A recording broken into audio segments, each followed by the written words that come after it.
역사는 최태성! 이야! 네! 여러분들, 이 벼룩 있잖아요, 벼룩. 톡톡 튀는 벼룩. 그 벼룩이요, 엄청나게 높이 튄대요. 장난 아니래요. 사람 키만큼도 훨씬 뛸 수 있대요.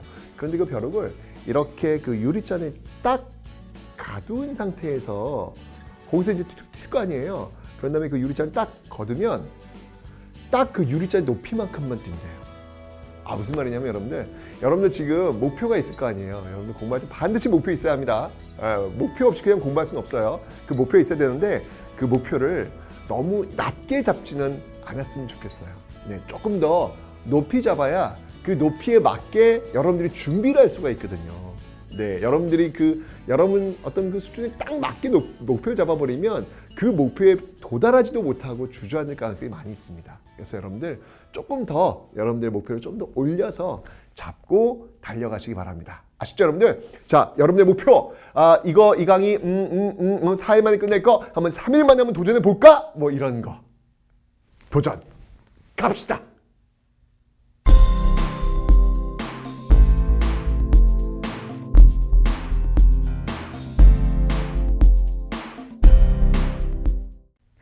자, 이제 경제 파트에서 여러분들 토지 제도를 한번 살펴볼 텐데, 토지 제도라고 하면은 관리들이 국가를 위해서 일을 했으면 그 대가를 지급받을 거 아니에요.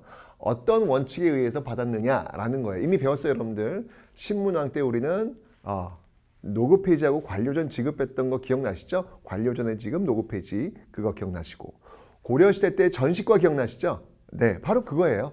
그 제도가 조선시대는 어떻게 나왔는가, 이걸 배우는 건데, 먼저 이 조선시대 그 관리들에게 지급되었던 토지의 어떤 그 규칙, 이런 제도를 정한 법이 있습니다. 그 법이 뭐냐면요, 네, 바로 과전법이다라는 거예요. 여러분들 기억나시죠? 자, 과전법. 자, 이 과전법이라고 하는 것은요, 고려 말 공양왕 때 제정된 그런 법입니다. 알지요? 이 신진사대부가 그 권문세족들을 공격하는 과정 속에서 정치적으로 위화되곤 경제적으로 과전법을 시행해가지고 권력을 장악했다라는 걸 배웠습니다. 자, 이 과전법은요, 어떤 규칙이 있냐면 누구에게 주느냐? 전직과 현직 모두에게 지급이 됩니다. 전직과 현직 모두에게 지급이 됩니다. 원칙적으로 여러분들 이거는 국가를 위해서 일한 대가로 지급하는 거니까 역시 마찬가지로 과전이에요. 전시과도 과에 따라서 전지와 시지 준다 그랬잖아요. 과전도 과에 따라서 토지를 주는 겁니다. 전시과와 똑같은 개념인데, 다만 전시과에서는 임야를 줬지만 과전에서는 토지만 주는 그런 방식의 어떤 차이가 있을 뿐이에요. 전현직에게 주는 것이니까, 일한 대가로 주는 거니까 이것은 원칙적으로 지금 세습이 된다 안 된다? 네, 세습이 원칙적으로 되지 않습니다. 그렇죠. 자, 그런데 원칙적으로 세습되지 않는데 세습되도록 만들어 놓았던 또 그런 모습들이 있어요. 그 제도를 우리는 뭐라고 하냐면요, 그 토지를 뭐라고 하냐면 수신전과 휼양전이 있어요. 자, 수신전과 휼양전이 있는데, 수신전이라고 하는 건 뭐냐면 말 그대로 믿음을 지킨다. 이거 뭐냐면 남편이 죽고 나서 여자 혼자 남으면 다른 남자랑 결혼하지 않을 수 있도록 하기 위해서 경제적으로 좀 제공해야 될 거 아니에요. 그죠? 그래서 받았던 이 과전을 그 부인이 세금을 받을 수 있는 권리를 주는 거예요. 이게 바로 수신전이에요. 휼양전은 뭐냐면 궁휼히 여겨서 양육하라. 바로 고아들에게 주는 그런 제도가 되겠습니다. 그러니까 사실은 세습이 안 되는 게 원칙인데, 지금 보시면 알겠지만 이런 방식들을 통해 가지고 세습되도록 만들어 놓고 있다라고 하는 거, 이런 것들도 하나 알고 계시면 되겠죠. 이게 바로 이제 과전법에 대한 내용이 되겠습니다. 이 과전법을 통해서 권문세족들을 무너뜨리고 신진사대부의 경제 기반을 확보할 수 있었다라고 설명을 드렸죠. 자, 이런 과정을 통해서 이제 조선이라는 나라가 건국되었고요. 이 과전법이 이제 한번 바뀝니다. 왜 바뀌었냐면, 이게 지금 여러분 과전법을 한번 생각해 보세요. 지금 시간이 흘러가면 어떤 일이 발생할 것 같습니까? 원래 이게 토지는 한정되어 있는데 세습되지 않으면 이게 되는 건데, 수신전과 휼양전의 방식을 통해서 지금 세습이 되고 있잖아요. 그러면 관리가 바뀌면 관리가 월급을 받아야 되는데 지금 월급 받을 수 있는 토지를 내놓고 있지 않는 거잖아. 무슨 말이냐면 바로 토지가 부족하다는 거예요.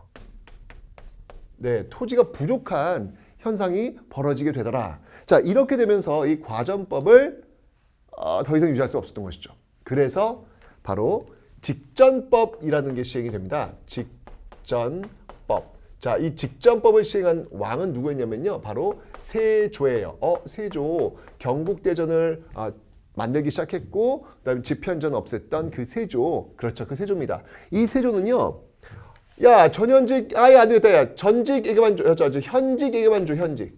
지금 일하고 있는 관리에게만 세금을 거둘 수 있는 권리를 줘. 라고 하고 있고요. 그리고 수신전, 그리고 휴량전, 이게 뭡니까? 이게 뭡니까? 이게 라고 하면서 없애버려요. 네. 그러니까 확실히 이 세조가 이게 사실은 어떻게 보면은 당시 그 공무원들의 연금, 지금으로 본다면 어떻게 연금과도 유사한 그런 성격이라고 볼 수 있는 것들인데 이런 것들을 지금 이렇게 과감하게 없앴다? 이거는 엄청난 반발이 있을 것 같은데 세조 역시 이 권력을 창탈하면서 이 강력한 카리스마로 밀고 나가는 어떤 그런 세조니까 이런 것들을 한 게 아니었을까라는 생각이 듭니다. 자, 이렇게 되면서 현직에게만 주는 건데 문제가 발생해요. 이게 그러면 노후가 보장이 안 되는 거잖아, 지금 이게. 현직에 있을 때. 그러면 물러나면 어떡해? 이렇게 되면서 어떤 일이 벌어지냐면 현직에 있을 때 확실히 뽑으려고 하는 거예요. 이게 풍선효과라는 거지. 현직에 있을 때 그 농민들부터 세금을 더 과하게 거두려고 하는 거예요. 농민들 죽어나는 거예요. 이러니까 문제가 발생하니까 안 되겠다 라고 하면서 이 직전법에 의한 이 시스템 속에서 관수관급이라는 걸 시행을 해요. 관수관급. 관수관급이라고 하는 건 뭐냐면 관이 거두어서 관이 지급한다라는 거예요. 그러니까 지금 현직 관리가 토지를 지급받으면 그 토지에서 나오는 세금을 자기가 걷어가는 거잖아. 근데 자기가 훨씬 더 많이 걷어가는 거예요. 그러니까 정부로서는 농민들이 무너진 걸 막기 위해서 농민들로부터 세금을 정부가 받아가지고 정부가 관리한테 전달해 주는 방식.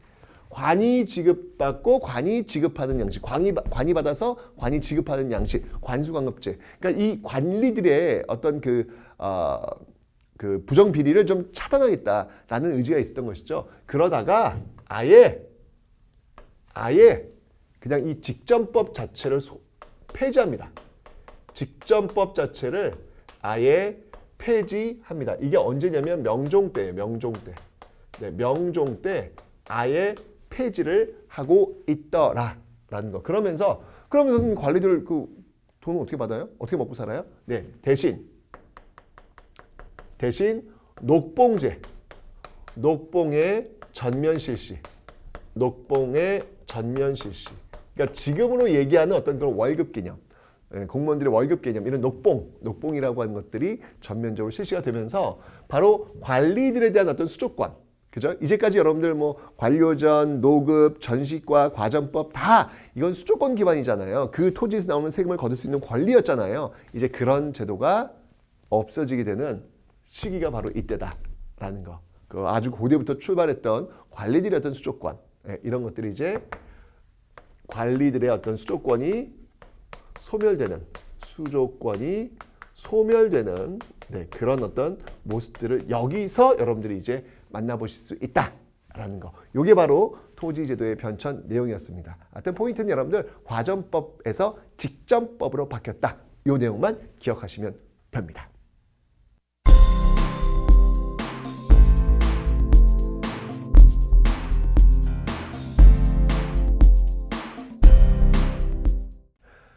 자, 이제 여러분들 이제 세금을 어떻게 내야 되는지, 앞에 있던 토지 제도는 관리들한테 국가를 위해서 일한 대가로 어떻게 수조권을 지급했는지에 대한 제도의 어떤 변천이었다면, 이번 시간에는 백성들이 국가에 세금을 내는 방식의 변천을 한번 보도록 하겠습니다. 크게 여러분들 백성들이 국가에 내는 세금의 종류는 세 가지가 있다고 그랬죠? 조세, 공납이역. 자, 하나씩 한번 살펴보도록 하죠. 먼저 조세부터 한번 살펴보도록 하겠습니다. 이 조세의 개념은 토지세의 개념이다 라고 제가 설명을 드렸는데, 자, 이 토지세와 관련된 그런 법이 있었어요. 그 법이 뭐였냐면 바로 과전법이라는 게 있었습니다. 그럼 이제 여러분들은 아마 질문을 하실 거예요. 선생님, 앞에 관리들이 수조권에 입각해서 어떻게 그 농민들로부터 세금을 대신 받아가는지 그게 과전법이었잖아요. 근데 왜 또 갑자기 과전법이 나와요? 이 과전법은 백성들이 국가에 대략 한 10분의 1세를 낸다고 보시면 되는 거거든요. 이게 왜 또 나오죠? 법이에요.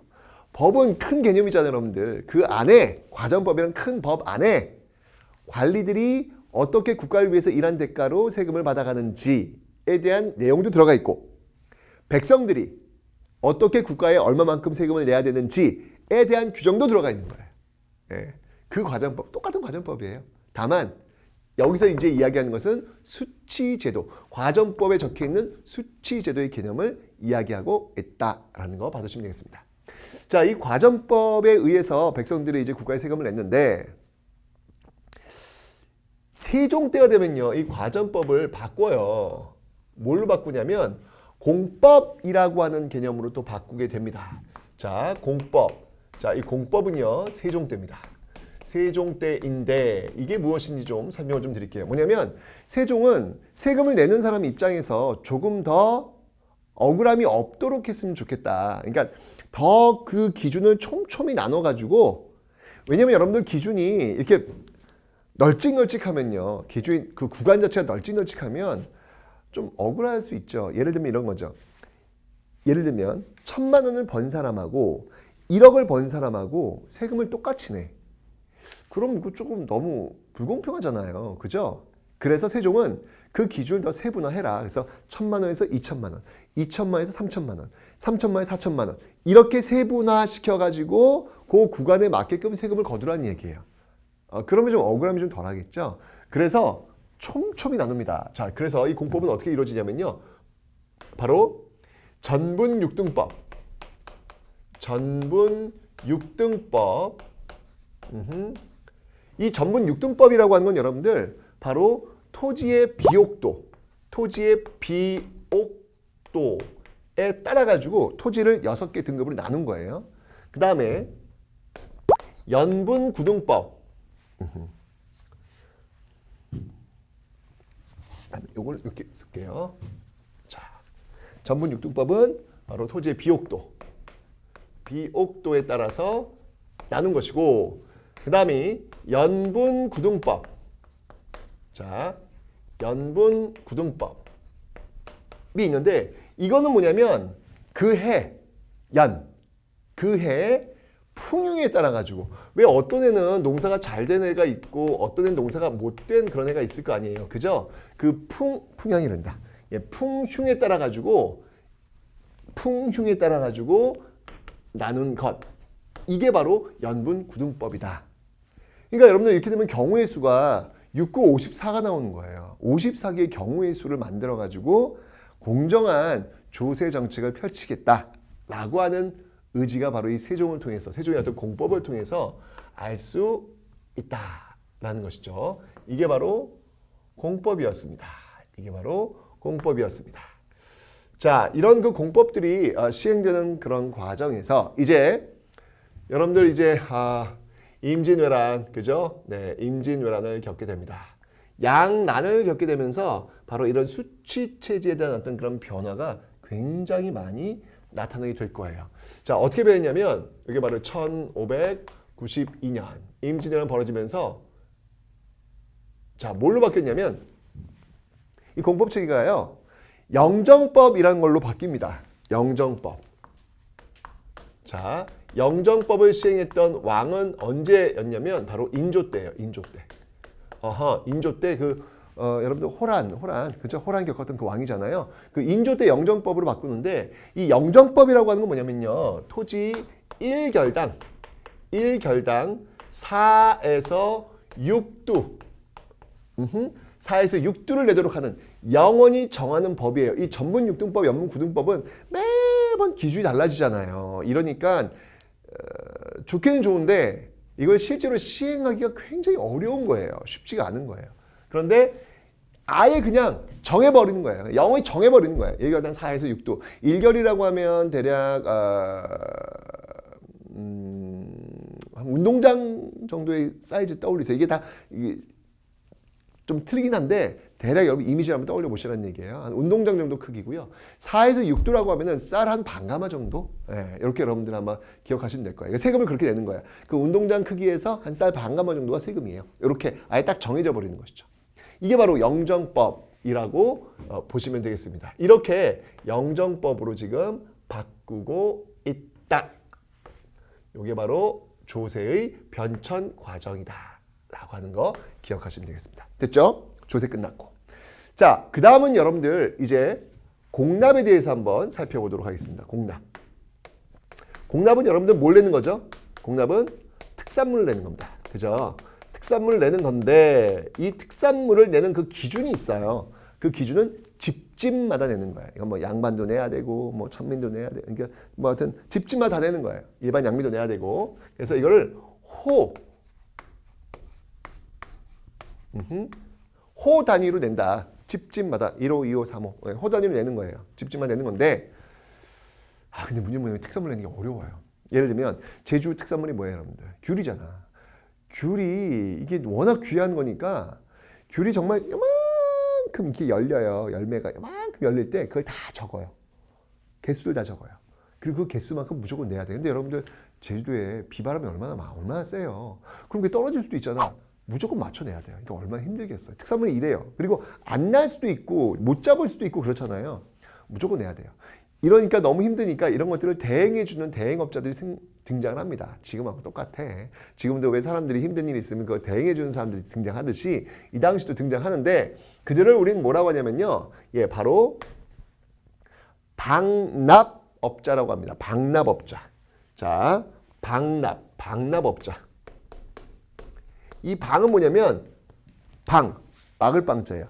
공납을 내는 것은 막아준다는 얘기예요. 자기가 대신 내준다는 이야기인데 이게 이 방납업자가 사또, 그 지역의 사또랑 결탁을 하는 거예요. 그래서 사또를 통해 가지고 돈을 주겠죠. 돈을 주면 사또는 그 방납업자의 물건만 특산물로 받는 거예요. 그러니까 그 지역에 사는 사람들은 무조건 이 방납업자한테 무조건 물건을 사야 되니까 이 방납업자는 물건을 올려버리는 거죠. 물건값을 올려버리는 거죠. 이렇게 되면서 이 방납의 폐단이 발생합니다. 방납의 폐단이 발생하니까 이 문제를 해결해야 되겠다라고 해서 이 방납의 폐단을 시정하기 위해서 양난 이후, 그러니까 특히 임진왜란 이후 이 방납의 폐단을 시정하기 위해서 만든 법이 있어요. 그 법이 뭐냐면 그게 바로 대동법이다라는 거예요. 대동법. 자, 여러분들 대동법 등장 드디어 했습니다. 이 대동법이라고 하는 것은 어느 왕 때? 바로 광해군 때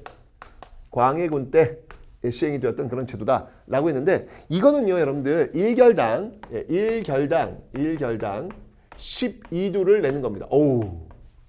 영정법의 거의 더블이라고 보시면 돼요. 운동장에서 거의 쌀 한 가마씩, 대략 쌀 한 가마씩을 내야 되는 어떤 그런 모습들이거든요. 근데 문제는 뭐냐면 이게 지금 또 지금 쌀로 내는 거예요. 특산물 내는 게 아니라 쌀로 내는 거예요. 그러니까 여기서 이 핵심은 뭐냐면 그 기준이 바뀌었죠.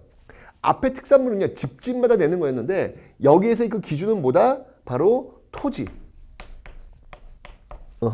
이 토지가 지금 기준이 되고 있다라는 게 이제 포인트가 되는 거야. 토지가 지금 기준이 되고 있는 거야, 토지가. 무슨 말이냐면 앞에서 이 공납이라고 하는 것은요, 집집마다 똑같이 내는 거예요. 그 마을에 할당되면 딱 나눠가지고 내는 거였는데 대동법은 뭐냐면 1결당 12도예요. 이 말은 뭐냐면 내가 토지 많이 갖고 있어. 그럼 많이 내는 거예요. 나 토지 없어. 그럼 안 내도 되는 거예요. 많이 가진 사람은 세금을 많이 내고 적게 가진 사람은 적게 내도록 하는 제도가 바로 이 대동법이다라는 겁니다. 이런 걸 시행한 거예요, 지금요. 많이 힘든 사람들은 좋겠죠. 그죠? 또 하나 어떤 일이 있냐면 근데 여러분들 이것 때문에 당시에 그 토지를 많이 가진 사람들이 주로 누굴까요? 양반 지주들일 거 아니야. 그죠? 그러니까 이 법 시행이 싫은 거야. 결국 여러분이 대동법이 전국으로 시행된 건 광해군 때 시작되었을 뿐이지 전국으로 시행된 건 아니에요. 전국으로 시행됐는데 몇 년 걸린지 아세요? 무려 100년이 걸립니다, 여러분들. 그만큼 그 기득권들의 어떤 저항이라고 하는 게 만만치 않았다라는 거예요. 자, 이 대동법은 이제 중요한 건 뭐냐면 국가에서 필요로 하는 특산물을 옛날에는 공납을 통해서 해결했는데 이젠 지금 쌀이나 뭐 동전이나 배, 옷값 이런 걸로만 낸다는 얘기죠. 그러니까 국가에서 필요로 하는 물건들을 사와야 될 거 아니야. 사와주는 대행업자가 등장을 해요. 자, 그 사람을 우리는 뭐라고 하냐면요. 바로 공인이다. 공인. 예, 국가가 공인해 준 그런 상인들이 등장하는데 이 공인이 보세요, 여러분들. 대량으로 물건을 사들여 가지고 물건을 가져갈 거 아니에요. 그러니까 어떤 일이 벌어지냐면 옛날에는 그 자급자족 수준의 어떤 그런 경제 단위였는데 이제는 대량으로 물건을 만들어야 되고 대량으로 물건을 사가고 있습니다. 이러면서 여러분들 자연스럽게 상품화폐 경제, 상품화폐 경제가 발달하게 되더라 라고 하는 거. 굉장히 중요한 포인트가 여기서 등장하고 있는 거예요. 상품화폐 경제가 발달하고 있다. 이건 뭐냐면 이제 물건을 만들기 위해서 물건을 팔기 위해서 상품들을 만들고 화폐가 유통되는 어떤 그런 경제. 조선 전기만 해도 여러분들 화폐 유통 거의 안 돼요. 왜냐하면 자급자족의 어떤 단계였기 때문에 주로 교환이라고 하는 것들은 거의 이루어지지 않았고요. 이루어지더라도 그냥 현물로 서로 교환하던 그런 모습이었는데 이제는 상품화폐 경제. 왜냐하면 대량으로 물건들을 사들이니까 대량으로 물건을 만드는 어떤 이런 시스템 속에서 이 물건이라고 하는 게 내가 그냥 쓰기 위해서 만든 게 아니라 물건을 팔기 위한, 상품을 팔기 위한 그런 시스템들이 만들어진다는 얘기죠. 지금 우리가 살고 있는 모습과 굉장히 유사한 모습이 나타나고 있다. 이게 바로 대동법의 한 의의다라고 볼 수 있겠습니다. 지금 우리가 살고 있는 이 자본주의의 어떤 싹 이런 것들이 바로 이 대동법이 시행되면서도 나타나고 있다라는 것이죠. 자, 이게 바로 대동법 시행의 역사적 의의라고 볼 수 있겠습니다. 자, 이렇게 해서 특산물을 내는 이 공납제도가 이렇게 쌀로 내는 또는 동전으로 내는 또는 옷감으로 내는 이런 대동법으로 바뀌고 있다라고 하는 것을 기억하시면 되겠습니다. 됐죠? 자, 이제 하나 남았어요. 그 하나가 뭐였습니까? 그게 바로 역이라는 겁니다. 역. 자, 역은요 노동력을 제공하는 거예요. 노동력을 제공하는 건데 크게 두 가지로 나눌 수 있겠죠. 자, 무엇과 무엇으로? 네, 크게 네, 바로 군역과 군대 가는 거죠. 그리고 요역으로 나눌 수가 있어요. 이거는 이제 국가에서 필요로 하는 어떤 노동력 제공하는 거예요. 뭐 성쌓기라든지 길내기 뭐 이런 거 할 때. 그런데 이게 여러분들 1392년 조선이 세워지잖아요. 큰 전쟁이 1592년 임진왜란이죠. 빼보세요. 몇 년이에요?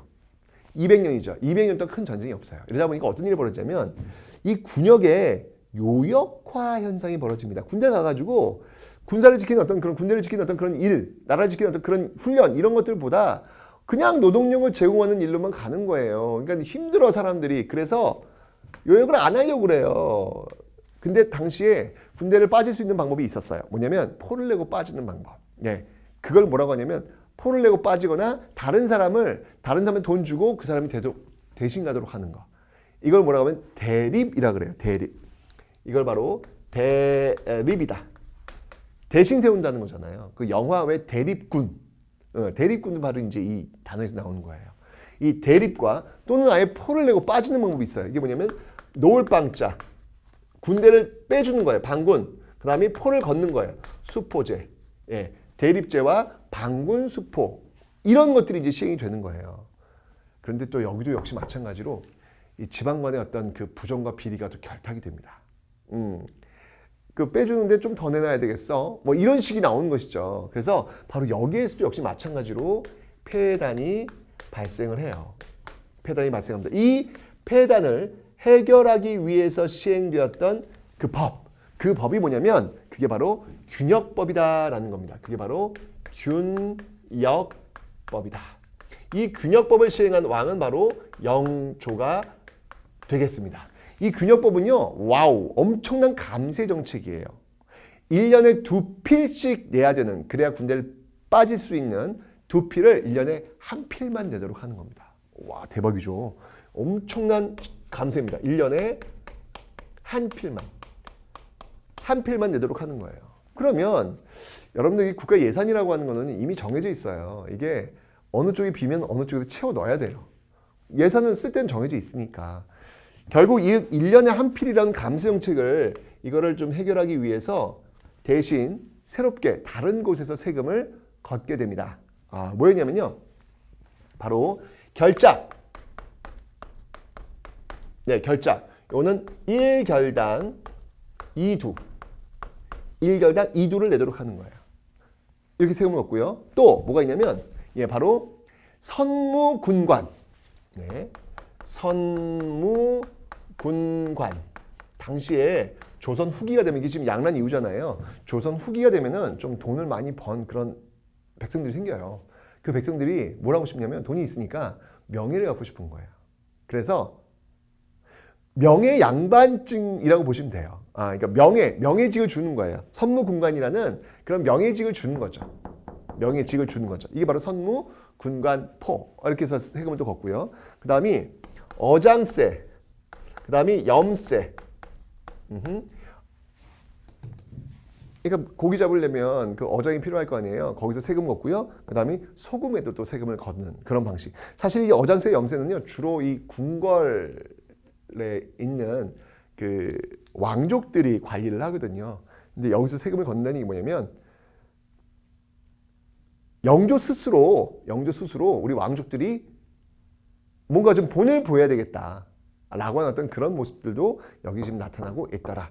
그래서 이 균역법이 운영이 될 수 있었던 것입니다. 이게 바로 영조 때 시행되었던 균역법입니다. 자, 이렇게 해서 여러분들이 기억을 해 놓으시면 되는데 여기서 하나의 어떤 그 공통점을 우리가 좀 찾을 수 있어요. 조선 후기가 되면 이렇게 지금 세금 제도를 보니까 지금 1결당 4에서 6도 뭘로 내고 있죠? 네, 쌀로 내고 있어요. 그죠? 대동법 1결당 12도 지금 뭘로 내고 있죠? 쌀로 내고 있어요. 균역법 1년에 한 필, 물론 옷감을 내지만 여기도 보면 결작 쌀로 내고 있어요. 그죠? 지금 조선 후기 오니까 세금을 대부분 어떤 형태로 내고 있다? 세금을 쌀로 내고 있다. 원래 쌀로 내는 제도가 뭐예요? 이게 지금 조세잖아, 전세. 그죠? 즉 세금 제도의 전세화, 가 나오고 있는데 그럼 왜 이렇게 세금들이 다 쌀로 지금 집중되고 있을까? 그 이유는 그만큼 조선 후기에 토지 생산력이 비약적으로 증가했기 때문에 그런 거예요. 도대체 무엇 때문에 조선 후기에 이렇게 쌀 생산이 굉장히 풍부해졌을까? 세금을 이걸로 걷어도 충분히 될 수 있는 이유가 뭘까? 굉장히 중요한 키워드, 바로 모내기법, 이양법. 이게 전국적으로 확산이 되면서 쌀 생산력, 토지 생산력이 비약적으로 증가해요.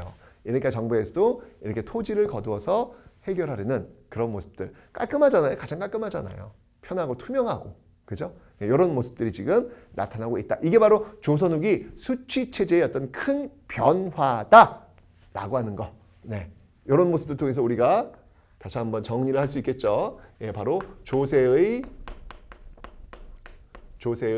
전세화. 네. 조세의 전세화. 네. 조세의 전세화 모습들이 지금 이렇게 나타나고 있음을 여러분들이 좀 기억해 놓으시면 되겠습니다.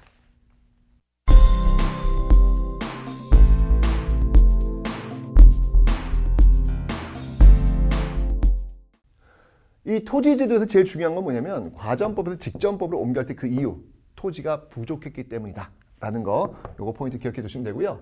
자, 그 다음에 이제 여러분들 수취제도를 한번 보도록 하겠습니다. 수취제도는 조세, 공납 여기 있는데 제일 중요한 게 뭐냐면 여러분들 세종 때 공법이라는 게 시행됐다는 거 기억하시면 되고요.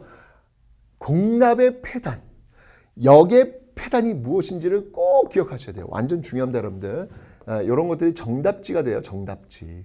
왜 대동법을 시행하였느냐, 왜 균역법을 시행하였느냐라고 했을 때 바로 그 폐단과 연결하실 수 있어야 되거든요. 그래서 양난 이후에 바로 이렇게 영정법, 대동법, 균역법이 나왔는데 대동법은 바로 이렇게 상품화폐 경제를 견인하는 그런 역할을 했고 균역법에서는 이렇게 감세지만 결작이라는 것들을 또 거두고 있다.